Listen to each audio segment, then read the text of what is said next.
The new channel.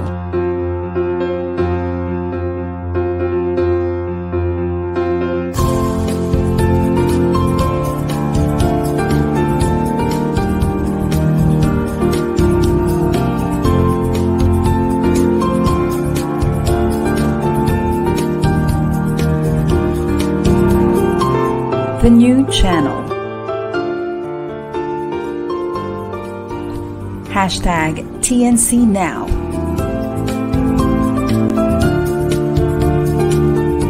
The views, opinions, and insights expressed in the following shows are those of the host, producers, guests, and viewers. They do not necessarily reflect the position of the channel. Viewer discretion is advised. Hello and welcome to the new channel. Our passion transforms a community that sees and shares all things new. I am David Dioferio and you're watching Insights and Perspectives on TNC.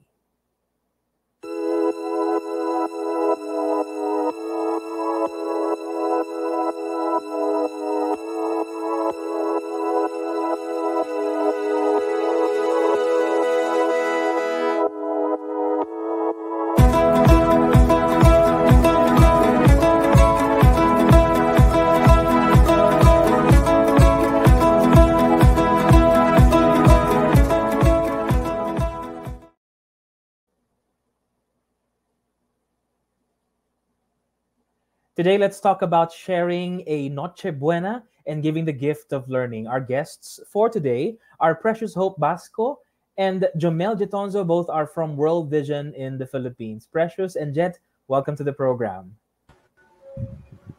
Hi! Ayun. Hi, David. Precious. Hi. Oo, salamat ha. Precious, tanungin ko muna, Jet. Ano bang ibig sabihin ng World Vision? Gaano katagal na kayo sa Pilipinas? Bakit niyo sinusuportahan yung mga bata? Sige, ako na siguro muna yung mauna. Yeah. World Vision is a child-focused organization and we've been here more than 65 years already sa Philippines. And the reason why we're supporting children is because yun yung DNA talaga ng organization and we believe in the children. The Lord loves them and we are supposed to take care of them. So that's World Vision in a nutshell. Nice. Nakakalat ba kayo sa buong Pilipinas? Nasa mga syudad lang ba Yeah. kayo? O even mga provinces, Luzon, Visayas, Mindanao? Actually, ang World Vision, David, no, and for all our listeners, actually is located, I believe, now, no, as I speak, in more than 26 provinces. And we are actually located in most vulnerable communities kasi yun yung ating inaabot to help them, help every child enjoy a full life. And ang World Vision po ay nag-implement na iba't ibang mga technical program that we believe will help promote their well-being like education, health and nutrition, child protection, disaster risk reduction, and economic development. So yun po yung mga ini-implement natin na program with partners and government agencies and community leaders to protect and promote the well-being of our children. Okay, thank you, Jet, ha? Sige, meron tayong nabanggit kanina, no, na share a Noche Buena today. Tanungin ko si Precious, anong program itong ginagawa ninyo? Anong project or campaign? Every Christmas, nagbibigay tayo ng Noche Buena packs para sa mga children ng World Vision.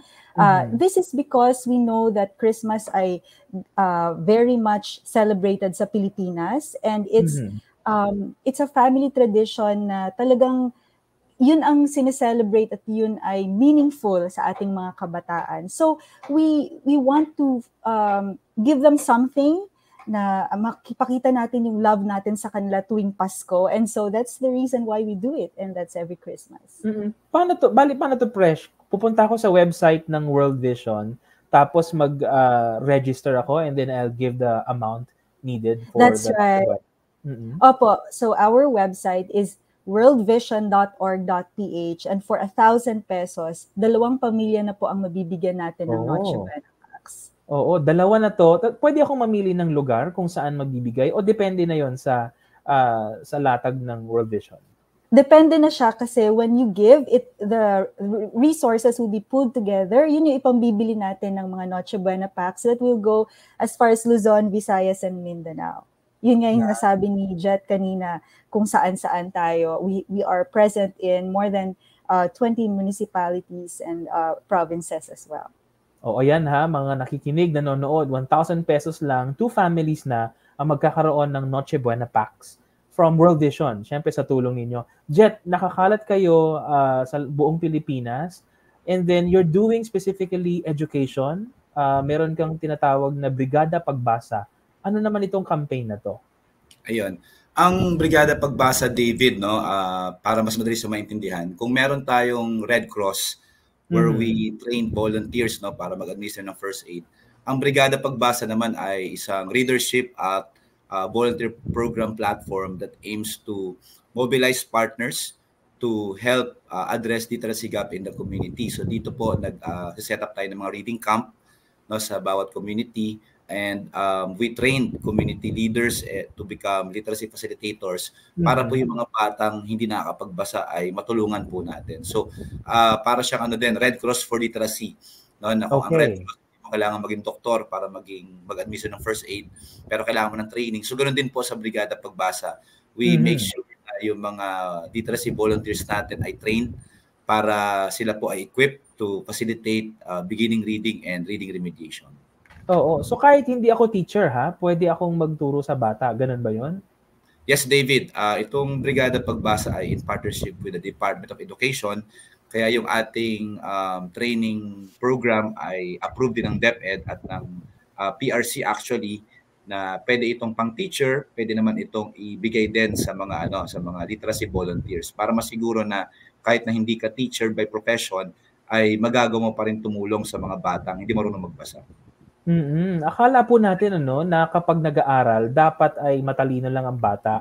Pero bago siya maging matalino, bago pumasok sa eskwelahan, kailangan kumakain muna yan ng sapat o di kaya nag-aalmusal man lang, Fresh dun sa mga napupuntahan ninyo na lugar, halimbawa, paano nyo pinapaliwanag sa mga partners, donors, halimbawa, corporates man yan or other NGOs or individuals, na itong Noche Buena, palagay ko symbolic naman siya, Kumbaga, hindi lang siya one-time na bigay. Kumbaga, ang World Vision, tuloy-tuloy siyang tumutulong even sa health and nutrition ng mga bata. Gaano kahalaga yung health and nutrition na dapat malusog yung mga bata? That's right. This is symbolic na tuwing Pasko, we are able to provide for them a simple Christmas meal that they can celebrate with during Noche Buena season. And or Noche Buena sa gabi ng the eve before Christmas.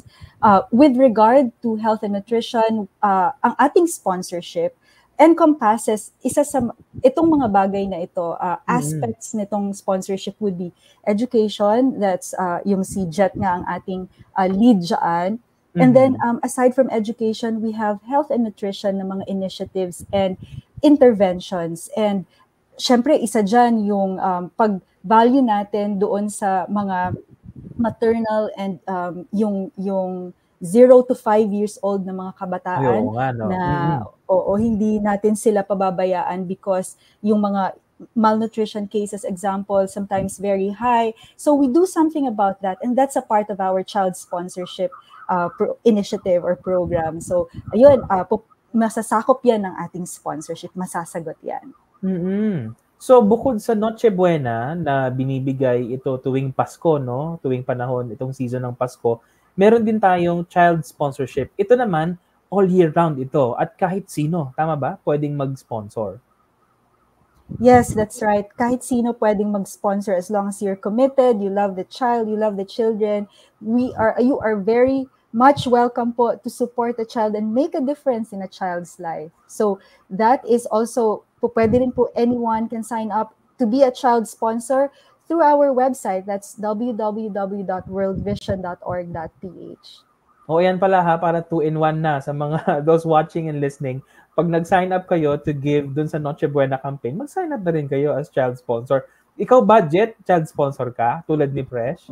Oo naman, David. Actually, sa mga pinagayabang ng mga World Vision, yung we practice what we preach. Okay. Na majority, halos lahat ng ng empleyado ng World Vision ay child sponsor. Paano yun, Jet? Kasi 'di ba, nabasa ko sa website ninyo, 750 pesos per month. Kung ikaw halimbawa nagba-budget, paano mo iniipon yun? Parang ano ba to? Ini-imagine mo na lang, parang kape ko lang yan. Ganun ba yun? Parang gano'n nga David, no? Minsan ano lang i-convert mo lang. Kumbaga may mga little things kang kailangan i-sacrifice, no? For example, Okay. di ako magaling sa math, David, pero pag kinumpute mo siguro yung yung 750 sa isang araw, parang 20 pesos lang siguro yon, mga ganun, 15 to 20 per month, no? Please do the math, no? Ang ginagawa ko doon, no, ang secret ko, may mga time na hindi ako nagta-tricycle kasi amin may tricycle no? So, may workout ka na, at the same time, nasa-save mo, nakakapag-sponsor ka pa ng bata. So may mga ganun, no? Minsan tama ka din. Minsan may mga sacrifice ka na mga non-essentials naman. So may mga wants ka naman pwedeng i-let go para sa mas makakabuting paglalaanan ng pera mo. So ganun David, ganun yung motivation ko personally ginagawa. Nice. Bukod sa Noche Buena, no, I know tuwing pasukan, maisingit ko lang, meron din for school kids, sa mga bata. Kapag natanggap na nila yung mga binibigay ninyo, Noche Buena man yan, na pack, o di kaya itong school kits via Brigada Pagbasa, anong itsura ng mga bata? Nakangiti ba? Siyempre, no? Tama ba, Jet? Alam mo, David, ang sabi ko nga lagi, pag back to school campaign, akala nyo lang po ang binibigay nyo ay donation or school kits. Pero every time, ako kasi mismo nakabites ako nung natanggap nila kung paano talagang nagningning yung kanilang mga mata at lumiwanag yung kanilang mga mukha, na sa kanila parang ticket na for their future. Na yung simpleng donation po natin, simpleng school kit na binigay ninyo, yun po yung nakapag-motivate sa mga bata upang ipagpatuloy yung kanilang pangarap. Na huwag sumuko kasi po, sabi nga ni Pres kanina, yung messaging na the fact na may tumutulong sa kanila, ito po ay encouragement sa ating mga bata na may mga nananalangin, may mga nagpapatuloy na tumulong sa kanila at hindi po sila nag-iisa na naglalayo na tuparin yung kanilang mga pangarap.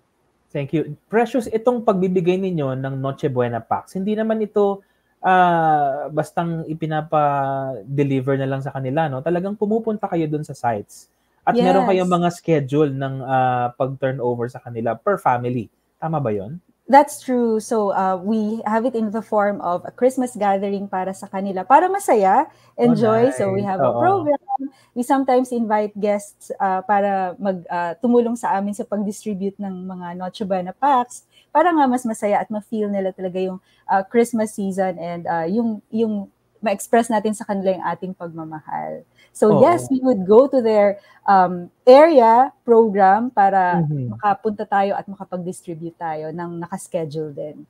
Yes. Nice. So it all happens nitong November, December. Yes. Okay, Pasko talaga no? So paano yun, Presh? Tama ba? Maingat din ba kayo sa pagtulong? Kasi 'di ba sabi nila, helping is both an art and a science. Dapat meron kang tinatawag na do no harm. Ganun ba yun? Pag tumulong kayo via the Noche Buena, via child sponsorship, sinisigurado ninyo na okay. Kumbaga, maximized yung resources at hindi sila lalo pang mapapasama dahil sa binibigay natin. Definitely.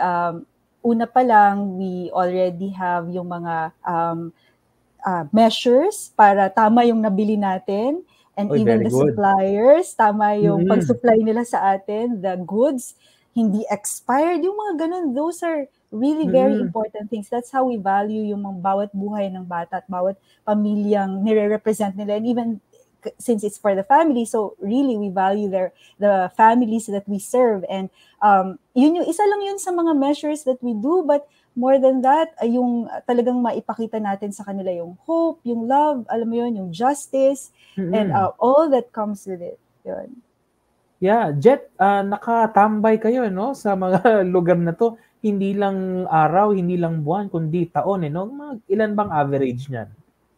Actually, ang minimum natin, David, ang tawag natin sa community ng World Vision na area program, or AP, sabi nga nila, baka marinig nyo kasi yun sa mga talks. Ang minimum po natin na life cycle sa isang area program ay 5 years.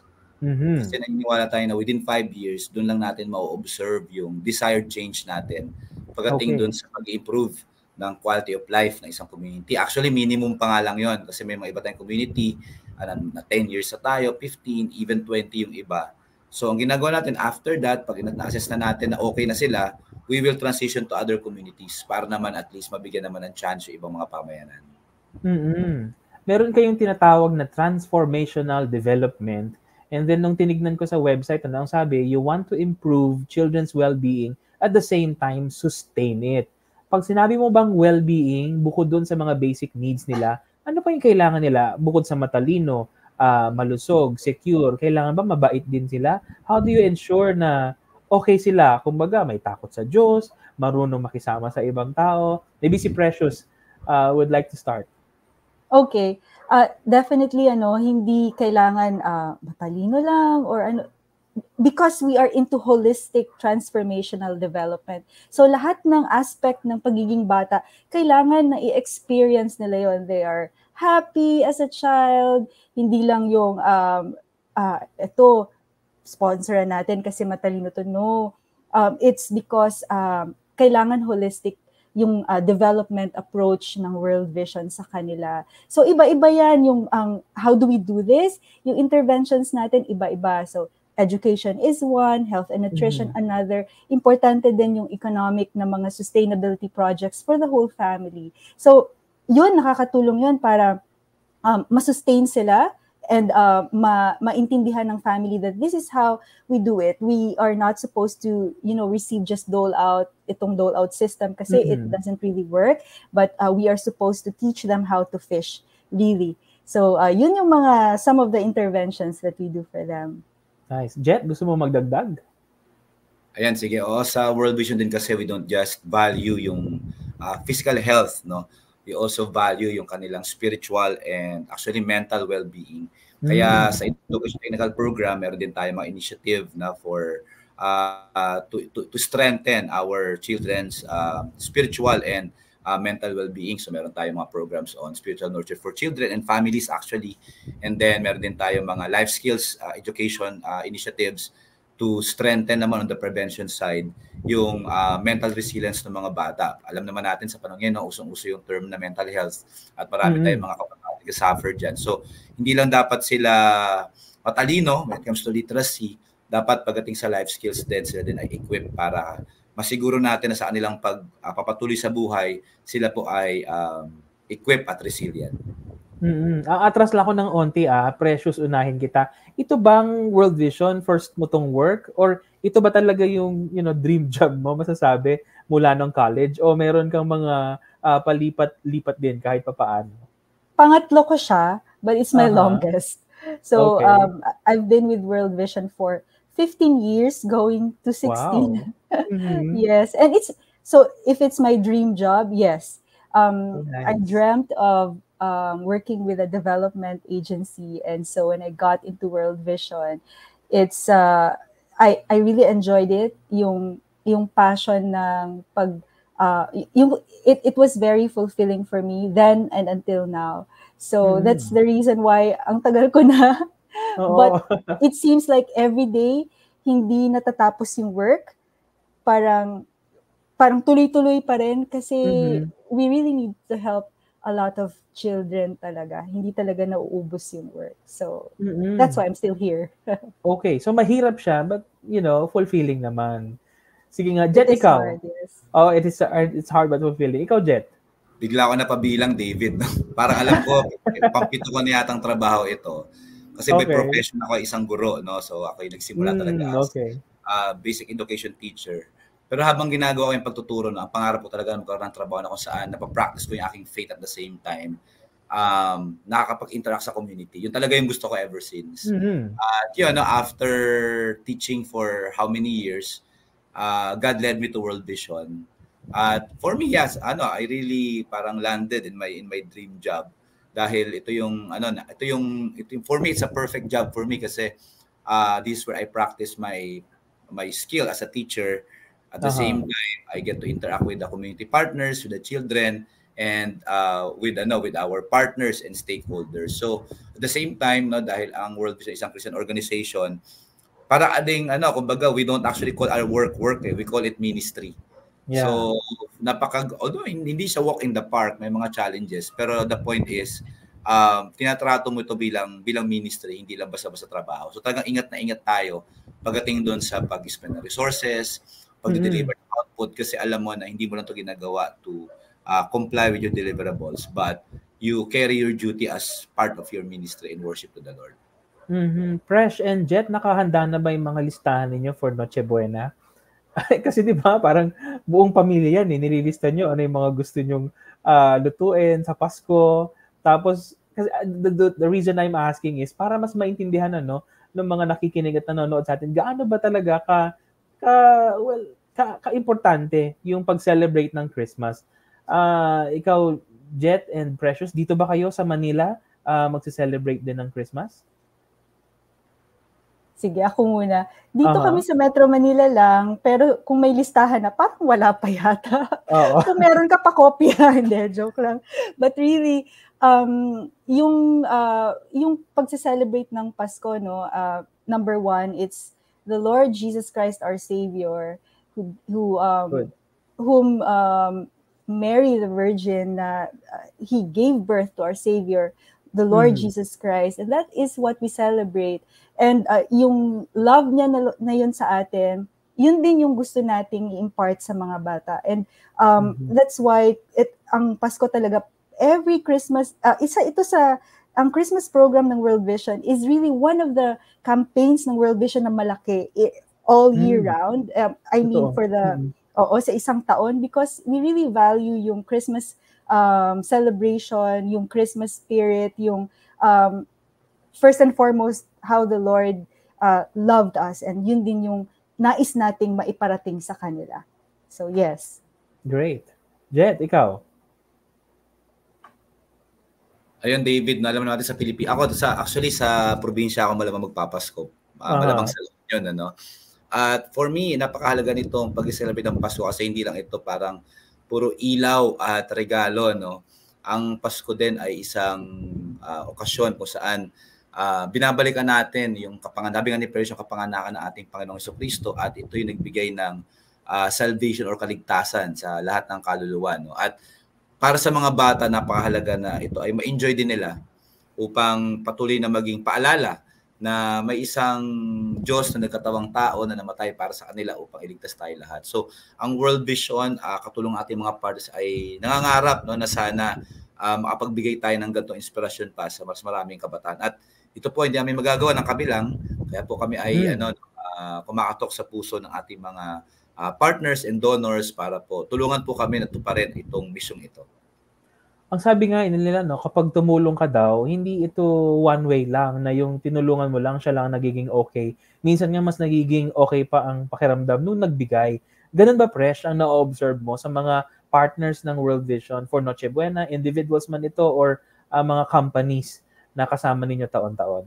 Definitely. Yung merong study niyan sa na the more kung ikaw yung nagbibigay, ikaw yung natutulungan yung goodness ng heart, yung balik sa yung peace, yung spiritual blessing that you yung nararamdaman mo, yung meron the joy of yung blessing na parang reward na it fills your heart and it fills your soul ng transformation na tinatawag. So sa World Vision, we believe that hindi lamang yung mga bata ay natutulungan natin, but also the sponsors and the donors to yung maramdaman nila na napakaganda ng pakiramdam ng tumulong. Yeah. And so it's a two-way street. Totoo yun. Talagang hindi lang isang side ang may transformation, but the hearts of the sponsors and donors are also transformed along the way. So it's very important. And if you're gonna ask me, ano yung mga narinig mo?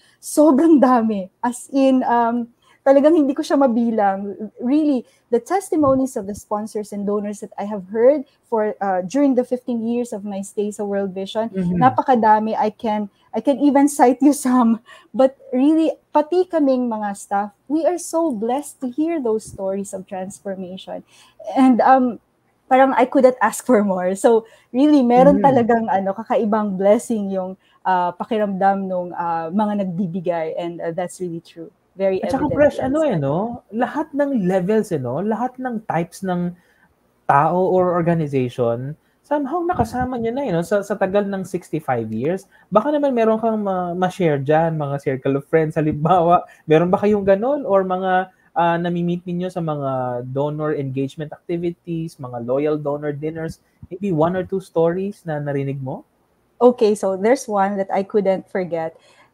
during the typhoon Ondoy, I guess, there was this one person, sabi niya sa akin, nabahaan din daw sila, but the donation that he's gonna give ay sa tingin niya mas may nangangailangan nito. Nice. So that is one story na hindi ko siya makalimutan kasi even siya sobrang nahirapan din siya, but he still gave out. He still donated a lot of resources para doon sa mga mas nangangailangan sa tingin niya. So imagine that change of heart. Imagine yung ganong klaseng perspective. Kahit ako hindi ko naisip yun eh. But really na-bless ako nung narinig ko yun sa kanya kasi he called to pledge a donation, and that really touched my heart. Yes.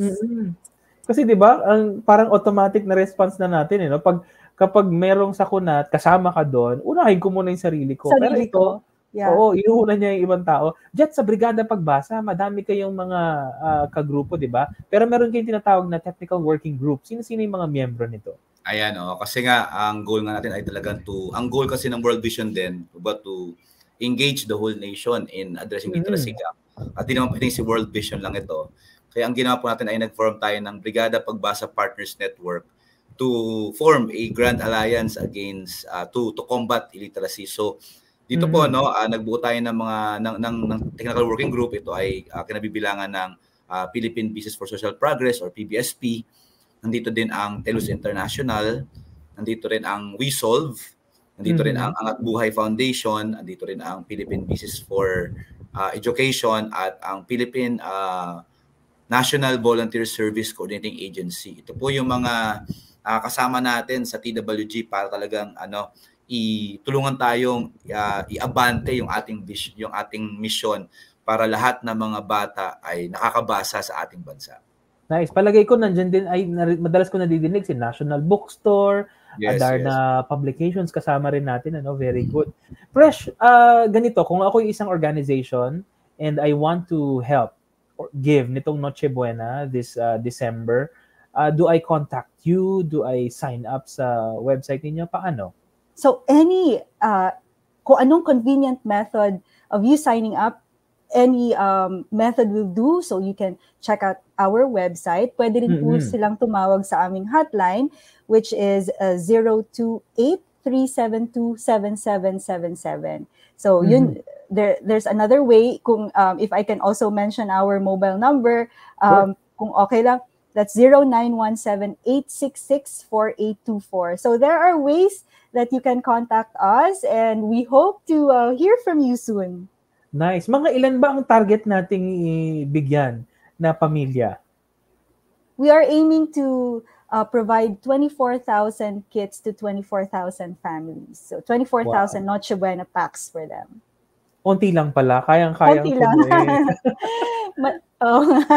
Pero paano pag halimbawa, kunwari, late ko nang napanood, ito, yung replay, napanood ko January na, pwede pa rin akong tumulong. Pwede pa rin ako mag-support sa World Vision. Tama ba? Oh, yeah. Why not? Because we still can be funding the next one. Alam mo yun? Good. Opo. Ang mga funds natin, iniipon natin yan para maka-help tayo sa next nating program or next nating campaign or next nating donation drive. So yes, please, pwede pa rin po. Tama, kayo accredited kayo ng DSWD and all other government regulatory bodies, tama ba? Oh, definitely po. So we are a DONI institution certified by Philippine Council for NGOs, yung PCNC, certification. Yeah, PCNC. So any donation that you have, if you're a corporate body, then we can provide a tax deductibility certificate for you. We are also DSWD accredited, licensed tayo to, raise funds, and also, of course, for the operations sa communities. Very so, good. Yes. Jet, ano pang pwede naming asahan sa Brigada Pagbasa, December, and then the following year, 2024? Ayun, actually ngayong November din, maliban sa pag-celebrate ng National Children's Month, tayo rin ay nagdidiwang ng National Reading Month. Kaya din sa November 22, mag-aaroon tayo ng maliit na na pagdiriwang, ito yung Brigada Pagbasa Forum, kung saan tayo ay mag-recognize din ng ating mga bayani ng Brigada Pagbasa at page po Yeah, very natin good. Mhm. at i-upload sa isang website upang yung mga partners natin na gustong matuto kung paano magturo, magbasa sa mga bata ay kayang matuto kahit na kumbaga with in their own pace, no, kumbaga self-paced learning yung Okay. i-design natin doon para mas marami po tayong matulungan. So ito po ay pangunahan ng ating technical working group, yung mga nabanggit ko rin kanina, at ang sponsor po natin dito ay ang Al-Adarna House at ang National Bookstore College. So ano na po, kung gusto niyo po pong may malaman about Brigada Pagbasa, punta lang din po kayo sa website ng World Vision at pwede kayo mag-send ng email po sa amin. How to become a partner. Okay. Jet, siguro unahin mo na yung closing message mo and then sunod si Precious.